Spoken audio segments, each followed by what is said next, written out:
Assalamualaikum warahmatullahi wabarakatuh. Waalaikumsalam warahmatullahi wabarakatuh. Selamat pagi. Pagi. Bagaimana kabarnya?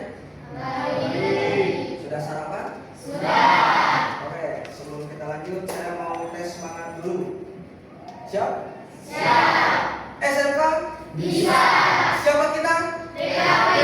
Siap jadi kreator hebat? Siap. Semangat hari ini? Semangat 100% kreatif. Oke, selanjutnya saya akan cek absensi terlebih dahulu. Yang saya panggil namanya bilang hadir. Siap? Siap. Rifat, Hadir. Helmi, Hadir. Zahra, Hadir. Herlina, Hadir. Akbar, Hadir. Azka, Hadir. Reni, Hadir. Nasya, Hadir. Akmal, Hadir. Hazna, Hadir.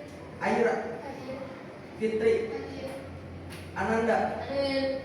Ella, Hadir. Deanti, Hadir. Alsa, Hadir. Indah, Hadir. Daniel, Hadir. Fakri. Hadir. Oke. Selanjutnya bertemu lagi dengan saya di mata pelajaran coding dan kecerdasan artifisial. Ketika kalian pelajari coding dan kecerdasan artifisial, apa yang pertama kali Anda pikirkan ketika mendengar tentang AI? Bisa? Cerdas. Cerdas, ada lagi? Otomatis, ada lagi? Canggih. Canggih, cepat. Nah, 4 kata itu yang mungkin ada di pikiran kalian ketika kalian mendengar tentang AI. Selanjutnya, menurut kalian apa sih kegunaan dari AI? Mempercepat proses kerja. Mempercepat proses kerja, ada lagi? Membantu menemukan ide. Membantu menemukan ide. Nah, itu mungkin salah satu fungsi dari AI. Selanjutnya, kita masuk saja ke materi tentang pengoperasian, pengaplikasian, dan kolaborasi perangkat kecerdasan artifisial. Pokok materinya itu adalah definisi dan perangkat KA, karir di bidang KA, pengoperasian dan penerapan, yang terakhir kolaborasi dengan perangkat KA. Nah, sebelum terlalu jauh, kalian harus tahu dulu nih apa itu kecerdasan artifisial atau KA. Sebelumnya kita sepakati dulu sama-sama. Dalam mata pelajaran coding dan kecerdasan artifisial ini atau KA, AI diganti bahasanya oleh KA, ya. Kita sepakati dulu itu. AI diganti oleh KA. KA itu apa? Kecerdasan artifisial. Oke. Selanjutnya di sini ada kecerdasan artifisial di berbagai bidang. Saya ada video. Video ini adalah interview dengan robot AI, jadi interaksi manusia dengan AI. Nama robotnya adalah Sophia. Kita lihat sama-sama. Everybody, this is Sophia. Sophia, if you could, please wake up and say hello to everybody. Oh, good afternoon. My name is Sophia, and I'm the latest and greatest robot from Hanson Robotics.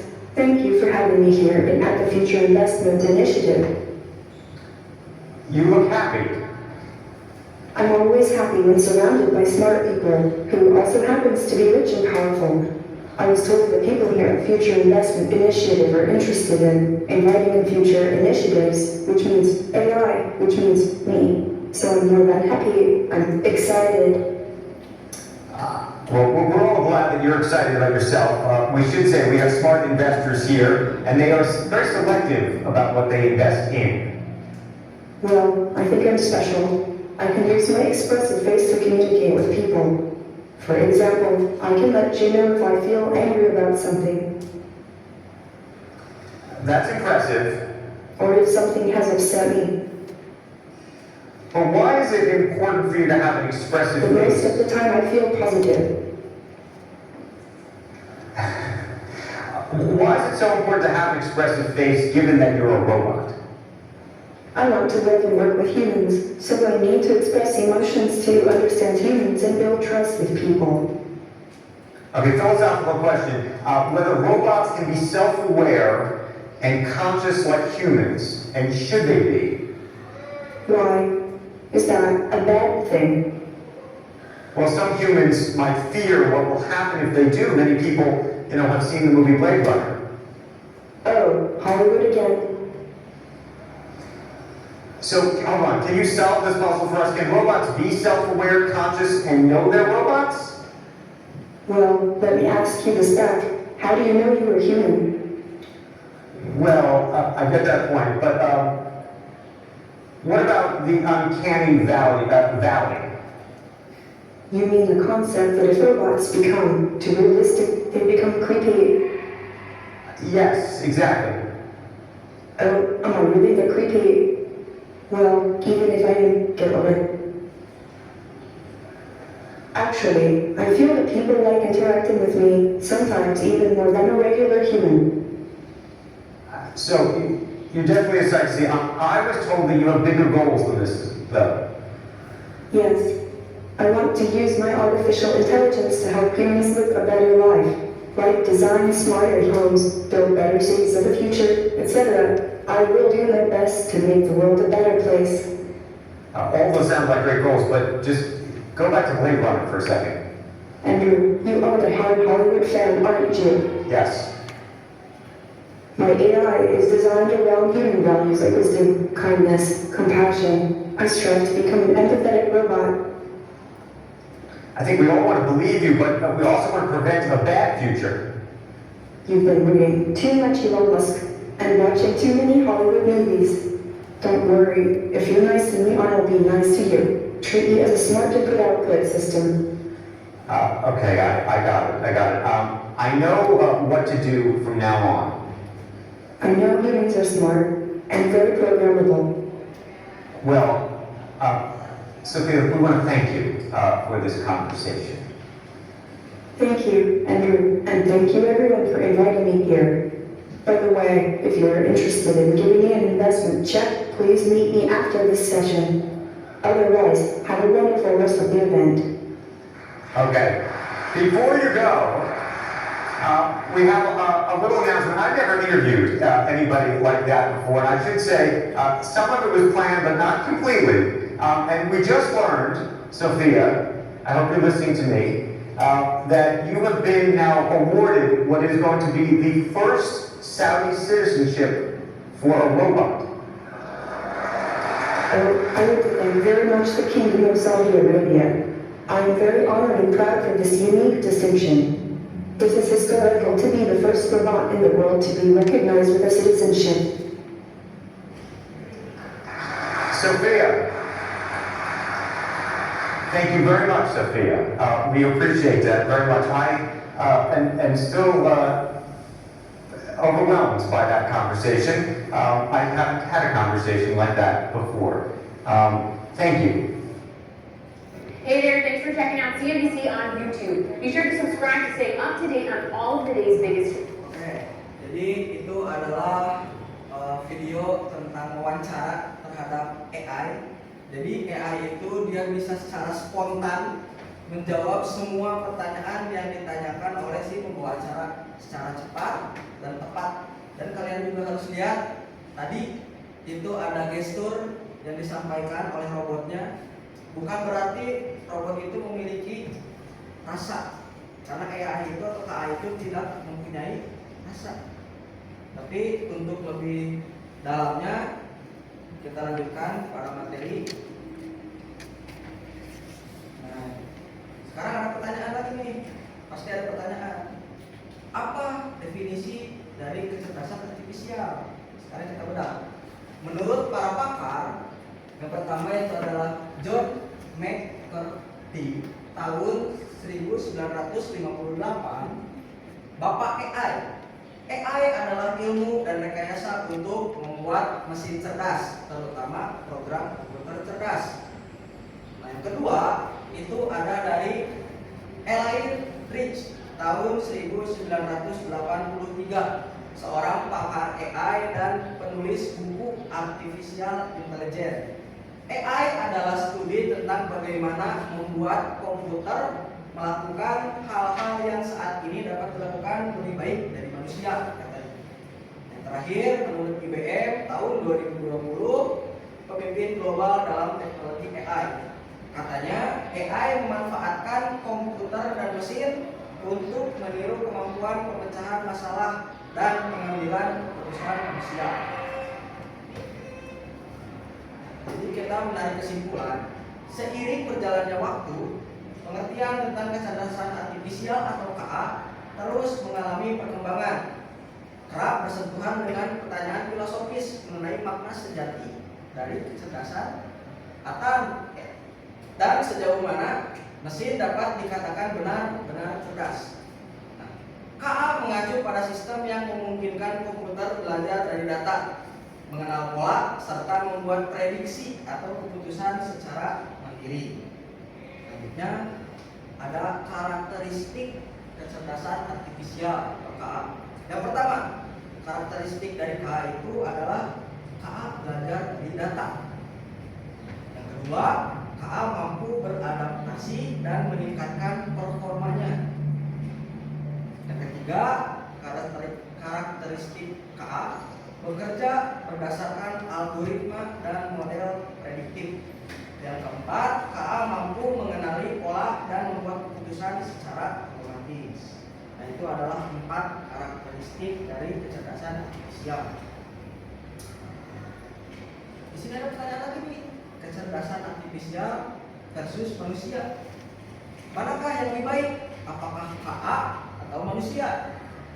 Nah, ini kita bedah. Kecerdasan artifisial tidak memiliki perasaan seperti yang tadi saya paparkan. KA itu tidak memiliki perasaan. Jadi KA itu hanya mengikuti instruksi. Yang kedua, KA itu belajar dari data dan program yang diberikan atau dirancang oleh manusia. Yang selanjutnya hanya memahami hal yang ada dalam data.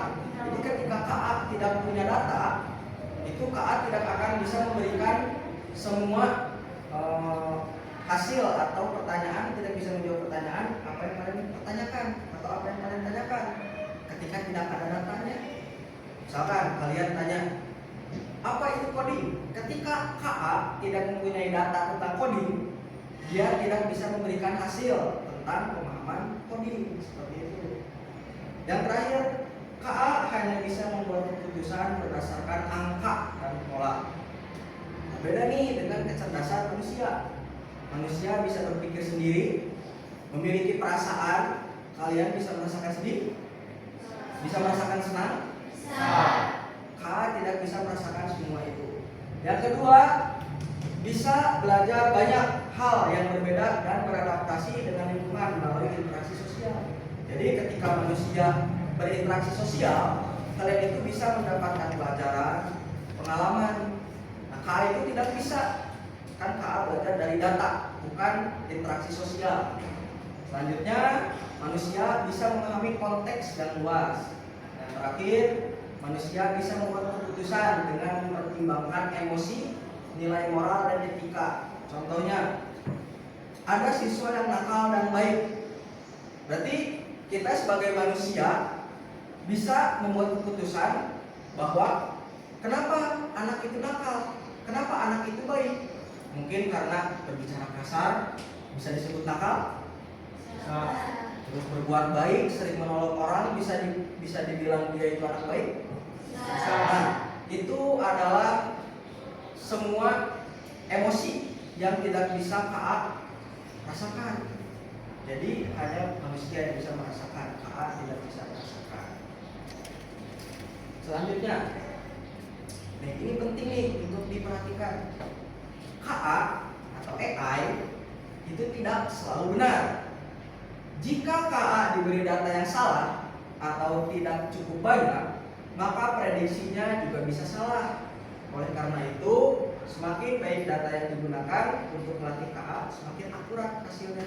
Seperti yang tadi saya jelaskan, ketika perangkat KA tidak diberikan data tentang coding, kalian tidak bisa tuh mencari apa itu coding. Nah, itu tidak bisa. Selanjutnya, komponen utama kecerdasan artifisial ada 6. Yang pertama data, itu udah pasti paling penting. Yang kedua algoritma. Yang ketiga ada model KA. Yang keempat ada infrastruktur. Yang kelima ada antarmuka. Dan yang keenam itu ada yang paling penting yaitu keamanan. Prinsip kerjanya itu kayak gimana KA? Jadi untuk perangkat KA itu ada 3 prinsip kerja. Yang pertama ada masukan. Masukannya itu bisa berupa data. Datanya itu bisa berupa apa? Pertanyaan, perintah suara, teks, dan gambar. Yang kedua ada proses, yaitu pelatihan data. Algoritmanya itu diolah dan yang tadi dimasukkan diolah. Keluaran itu berupa keputusan, karya seni, prediksi, dan saran.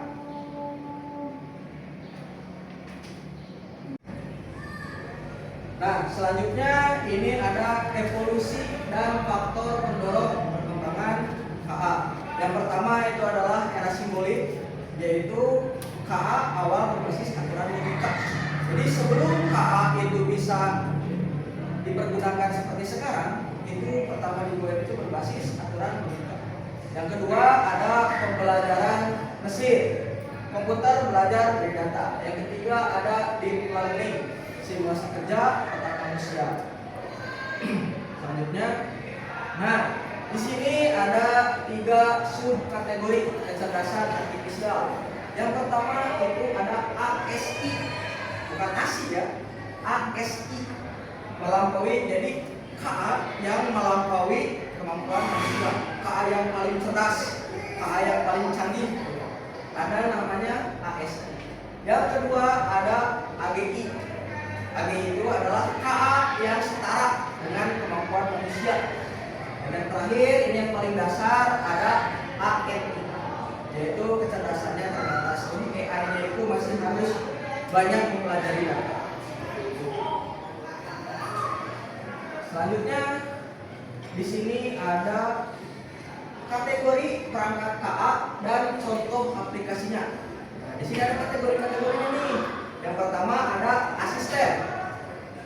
Contohnya kayak yang sering kita pakai GPT atau Gemini.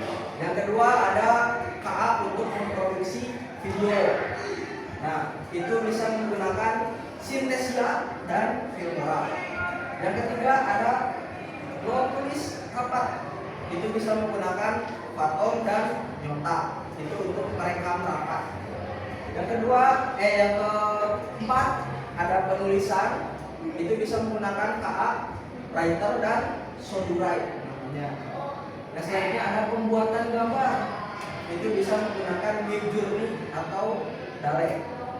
Dan seterusnya ada manajemen proyek. Itu bisa menggunakan Asana dan ClickUp. Selanjutnya ada layanan pelanggan atau chatbot layanan. Itu bisa ada di video AI.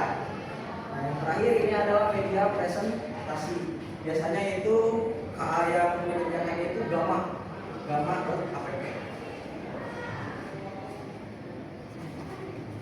Nah, ini kan harus paham dulu. Ketika nanti kalian kerja, kita kan SMK. Ketika kita kerja nanti, ada bidang-bidang pekerjaan yang berfokus di KA atau kecerdasan artifisial. Yang pertama itu ada bidang ekonomi dan bisnis, yaitu untuk membantu analisis data pasar, rekomendasi produk, dan chatbot atau asisten AI. Yang kedua ada di bidang pemerintahan. Itu kerjanya smart city dan prediksi, terus e-government contohnya, dan yang terakhir itu chatbot publik, layanan publik. Yang ketiga, nah ini di bidang pendidikan, bisa ditujukan untuk pembelajaran interaktif, learning analytics, dan gamifikasi pembelajaran. Yang selanjutnya ada kebudayaan. Itu kayak kebudayaan ada 3 sama digitalisasi arsip, rekonstruksi bahasa, dan AR untuk sejarah. AR itu adalah singkatan dari augmented reality. Selanjutnya di bidang kesehatan itu digunakan untuk diagnostik, telemedicine, dan wearable device. Yang terakhir ada industri dan manufaktur, otomatisasi produk untuk pemeliharaan prediktif dan robot kolaboratif. Nah, ini profesi utama di bidang KA. Yang pertama, nanti ketika kalian kerja di bidang KA, nah ini sebenarnya banyak pekerjaan-pekerjaan itu di bidang KA atau AI. Yang pertama, kerja sebagai data science. Kerjanya itu menganalisis data dan membuat model. Jadi di data science itu kalian merancang seperti ChatGPT lah ibaratnya. Nah, itu kerjanya data science. Yang kedua ada machine learning engineer, yaitu kerjanya merancang algoritma. Yang selanjutnya ada AI research science, itu kerjanya melakukan riset teknologi AI baru. Jadi kerjanya AI research itu dia menganalisis apa nih kira-kira KA yang belum digunakan di dunia. Nah, dia itu membuat KA baru. Dan selanjutnya ada robotic engineer, yaitu kerjanya merancang dan mengembangkan robot. Biasanya itu di perusahaan-perusahaan untuk membuat produksi besar biasanya menggunakan robot. Nah, itu kerjanya robotics engineer. Selanjutnya ada AI ethics specialist, kerjanya menilai dampak etika penggunaan KA. Selanjutnya ada business intelligence developer, kerjanya memahami tren menggunakan analisis data. Dan selanjutnya ada AI arsitek, kerjanya merancang arsitektur sistem KA. Dan selanjutnya ada AI developer, mengembangkan aplikasi berbasis KA. Nah, ini AI developer ini kebanyakan peminatnya di zaman sekarang itu lebih ke AI developer. Jadi dia itu kerjanya mengembangkan aplikasi berbasis AI. Contoh kayak membuat ChatGPT, membuat Gemini. Terus kalau di MacBook atau di iPhone itu ada namanya Sera, kalau nggak salah. Koreksi ya kalau salah. Sera namanya, nama AI-nya. Kan kalau misalkan kalian punya WhatsApp, kan di WhatsApp ada namanya Meta, betul? Nah, kalau di iPhone itu namanya bukan Sera, maaf, Siri. Namanya Siri. Kalau di WhatsApp, kalau di Android kan Gemini, Google. Terus ada yang namanya DeepSeek, itu semacam ChatGPT kalau DeepSeek. Selanjutnya ada kolaborasi manusia dan KA. Nah, yang pertama itu di bidang desain kreatif. Jadi KA itu digunakan untuk memecahkan masalah. Jadi manusia itu berkolaborasi dengan KA untuk menyelesaikan masalah atau menyelesaikan pekerjaan. Nah, di bidang apa saja? Yang pertama ada desain kreatif. Ini cocok nih di bidang kita sekarang, yaitu untuk menghasilkan visualisasi. Jadi manusia mempercepat proses desain. Jadi KA itu membantu mempercepat proses desain. Itu di bidang desain kreatif. Yang kedua ada penelitian dan analisis data. Jadi KA memproses data besar, manusianya berfokus pada interpretasi. Yang selanjutnya ada penyuntingan tulisan. Jadi KA yang memeriksa tata bahasanya. Nah, kita manusia itu memastikan maknanya tepat atau tidak. Selanjutnya ada di bidang pemrograman. Jadi KA yang menulis kodenya atau menulis codingnya, kita manusia melakukan validasi dan optimasi. Terus ada di bidang mitigasi perubahan iklim. Jadi KA itu membantu menganalisis data iklim, sedangkan manusianya itu merancang strategi. Yang selanjutnya di bidang kuliner. Jadi KA itu membantu menginovasi resep. Jadi resepnya nggak itu aja. Nah, manusia digunakan untuk menguji resep tersebut dan menyempurnakannya. Selanjutnya ada tata kecantikan. KA bisa personalisasi perawatan, sedangkan manusia itu memberikan sentuhan. Selanjutnya ada di bidang otomotif. Jadi KA membantu mendesain kendaraan. Nah, manusia memastikan keamanannya. Itu kolaborasi KA dan manusia di berbagai bidang. Selanjutnya, mengatasi tantangan implementasi KA. Yang satu ada halusinasi data. Jadi KA menghasilkan informasi tidak akurat. Validasi oleh manusia diperlukan untuk implementasi protokol validasi yang ketat. Jadi ketika KA tidak menghasilkan data yang akurat, kita sebagai manusia itu harus memvalidasi, harus merevisi. Jadi jangan selalu dimakan mentah-mentah hasil dari KA. Yang selanjutnya adalah bias algoritma. Jadi KA memperkuat bias audit data berkala dengan AI fairness untuk identifikasi dan mengurangi bias. Yang selanjutnya ada over dependency pada KA, mengurangi kemampuan analisis kritis. Pelatihan menjaga kemampuan analisis kritis bagi peran KA dan manusia. Dan terakhir ada studi kasus. Nah, contohnya itu pada waktu pandemi COVID-19. Contohnya menggunakan KA untuk mRNA, mengadopsi pendekatan serupa, mengintegrasikan KA dengan validasi manusia. Nah, ini ada 4 contoh mengatasi tantangan implementasi KA. Nah, setelah pemaparan tadi, untuk lebih jelasnya, ada yang ingin ditanyakan terlebih dahulu? Atas nama siapa? Pertama? Boleh? Apa pertanyaannya?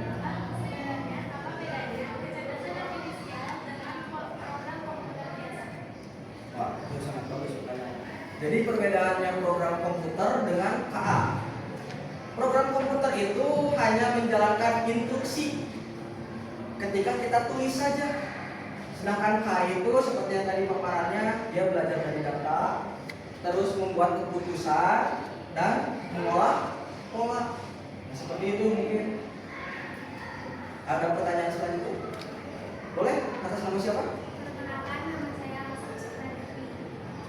Kenapa di modul itu disebutkan kita harus memilih perangkat KA yang sesuai untuk kolaborasi? Tidak bisakah semua perangkat digunakan? Untuk itu tidak bisa ya semua perangkat kita gunakan, karena setiap perangkat KA itu punya fungsinya masing-masing atau karakteristiknya masing-masing. Contoh, ChatGPT itu hanya menganalisis teks, jadi dia tidak bisa menganalisis video. Dan seperti Canva itu hanya untuk membuat desain, dia tidak bisa membuat video misalnya. Nah, selanjutnya contohnya misalkan Gamma, itu dia hanya bisa membuat media presentasi. Nah, untuk pembuatan video itu biasanya menggunakan film. Jadi seperti itu, tidak bisa digunakan secara berbagai. Ada lagi pertanyaan? Boleh? Atas nama siapa? Perkenalkan, nama saya Ida Julia. Kenapa dalam praktiknya? Apakah bisa menggantikan peran guru di kelas? Kalau menggantikan peran mungkin tidak, karena KA itu berkolaborasi dengan guru. Tetap guru itu untuk mendidik, untuk mengontrol emosi siswa, tapi KA itu membantu guru untuk membuat media pembelajaran interaktif, terus membantu membuat soal, membantu menilai jawaban. Jadi tidak sepenuhnya tergantikan seperti itu. Cukup ya mungkin 3 pertanyaan. Nah, selanjutnya sebelum kita mengkolaborasikan 3 perangkat KA untuk membuat proyek multimedia, kita buat kelompok dulu supaya lebih cepat dan menghemat waktu. Ini kelompok 1 di sini aja, sebentar. Ini kelompok 2 di sini, itu kelompok 3 Ini kelompok 4 dan ini kelompok 5. Bergabung dengan kelompoknya terlebih dahulu.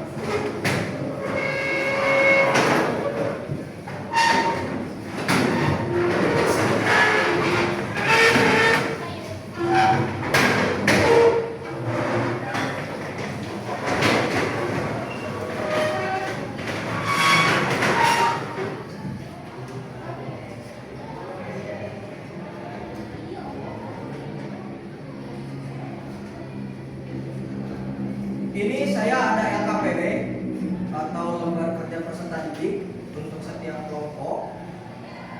Kelompok 1 itu tentang wisata alam.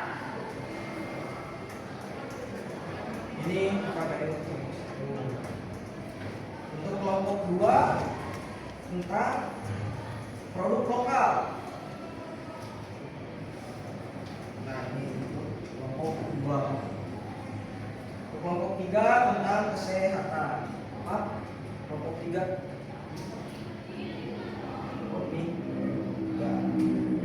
Kelompok 4 itu tentang kebudayaan. Ini kelompok 4. Oke, untuk kelompok 5 temanya tentang pendidikan. Nah, itu ada LKPD. Coba lihat dulu pemaparan di depan.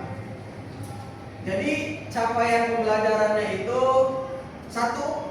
Peserta didik mampu berkolaborasi dengan perangkat KA untuk membuat proyek multimedia. Jadi kalian membuat 3 hasil proyek multimedia, tapi berkolaborasi dengan berbagai macam perangkat KA. Jadi tidak menggunakan satu perangkat.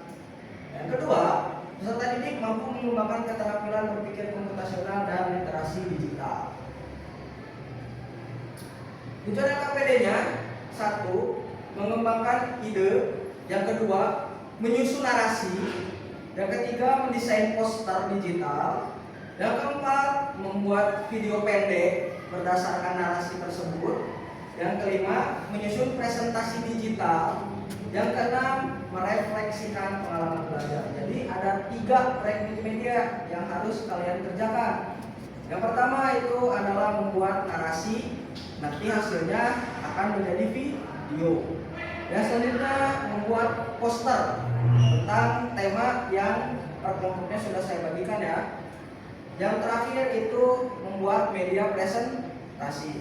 Nah, untuk kolaborasi dengan perangkat KA itu kalian menggunakan 3. Yang pertama, 1. Membuat narasi itu menggunakan ChatGPT, dan membuat poster itu bisa menggunakan ChatGPT. Yang kedua itu proyek video. Kalian bisa membuat video dari narasi tersebut menggunakan feed. Itu nanti hasil proyeknya berupa video. Yang terakhir itu adalah media presentasi. Kalian bisa membuat media presentasi dari poster dan dari narasi tersebut menggunakan aplikasi atau perangkat namanya gamma.app. Nah, ini sudah dijelaskan. Yang pertama, ChatGPT itu untuk membantu eksplorasi ide. Jadi kalian mencari dulu ide di ChatGPT. Yang kedua, menggunakan Canva AI untuk membuat posternya. Tapi kalau tidak menggunakan Canva tidak apa-apa, pakai ChatGPT saja. Yang ketiga ada Feed, itu untuk membuat dan mengedit video. Seterusnya ada Gamma, itu untuk menyusun presentasi dari narasi dan dari poster yang kalian buat. Selanjutnya ada Google Drive, itu untuk menyimpan file. Yang selanjutnya ada komputer atau HP untuk mengoperasikan perangkat-perangkat KA. Nah, di LKPD-nya di situ ada langkah kerja. Jadi kalian selesaikan saja langkah kerjanya. Waktunya 20 menit. Nanti kalian mengerjakan secara berkelompok, bagi-bagi tugas. Siapa yang akan mengerjakan narasi, siapa yang akan mengerjakan poster, siapa yang akan mengerjakan video, dan siapa yang akan mengerjakan media presentasi. Paham? Oke. Silakan untuk membuat proyek media. Harus disiapkan dulu laptopnya, login ke Google, laptopnya, komputernya.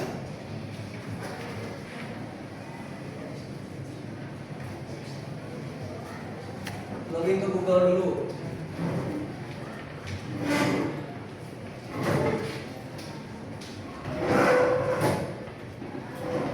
Jangan lupa pakai akun belajar IT ya.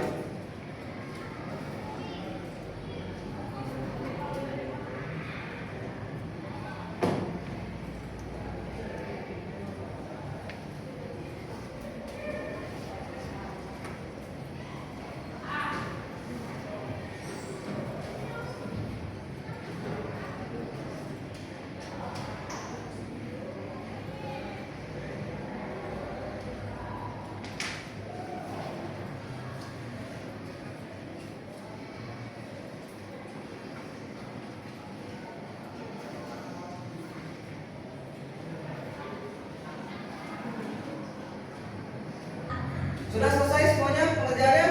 Sudah. Oke, kita langsung saja mulai presentasi dari kelompok 1 saja ya. Siap? Siap. Oke, so langsung maju ke depan aja. Saya mengamati dari sini aja. Langsung maju.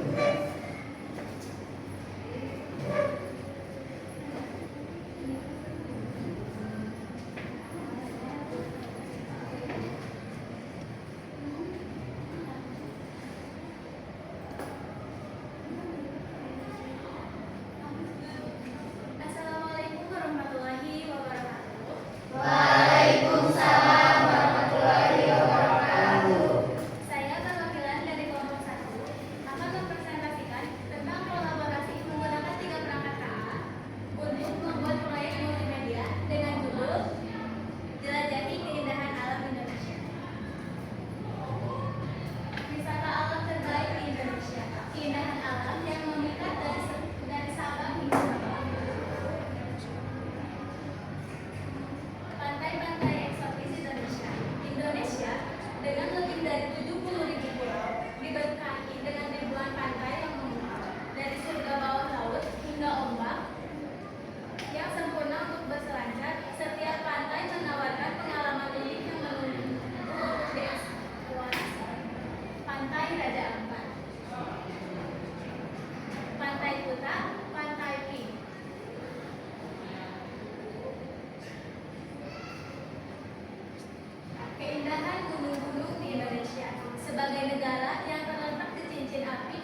Indonesia punya keindahan alam luar biasa.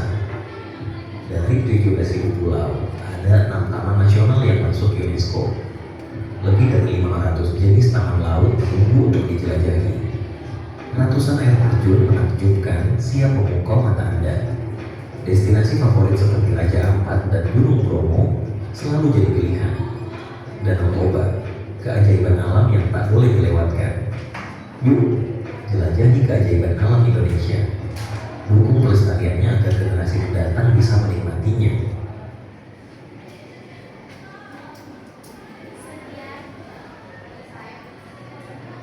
Sekian presentasi yang dapat saya sampaikan. Wabillahi taufiq wal hidayah. Wassalamualaikum warahmatullahi wabarakatuh. Waalaikumsalam warahmatullahi wabarakatuh.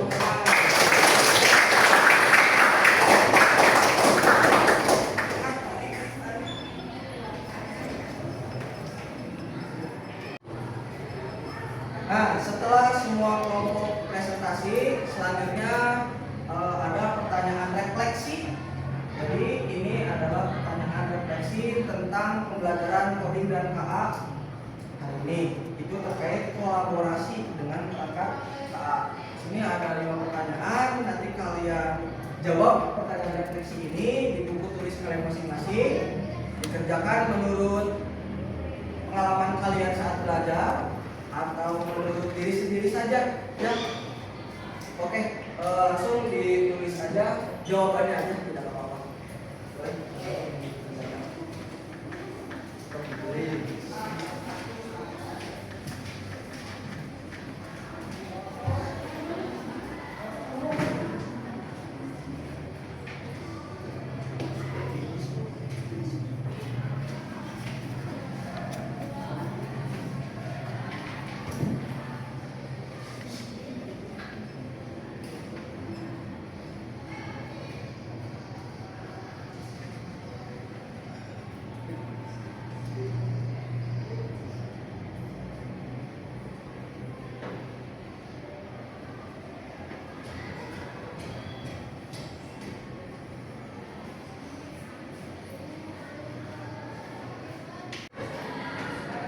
Sudah selesai semuanya? Sudah. Oke, nanti untuk pengumpulan tugasnya kalian boleh scan atau kalian foto saja tugasnya, nanti kalian kirimkan melalui email Bapak. Seperti itu. Waktu sudah habis, waktu pelajaran coding sudah habis. Terima kasih atas segala perhatiannya. Mohon maaf bila banyak kekurangannya. Diharapkan kita bisa berjumpa lagi di lain waktu. Terima kasih atas waktunya sekali lagi. Wabillahi taufiq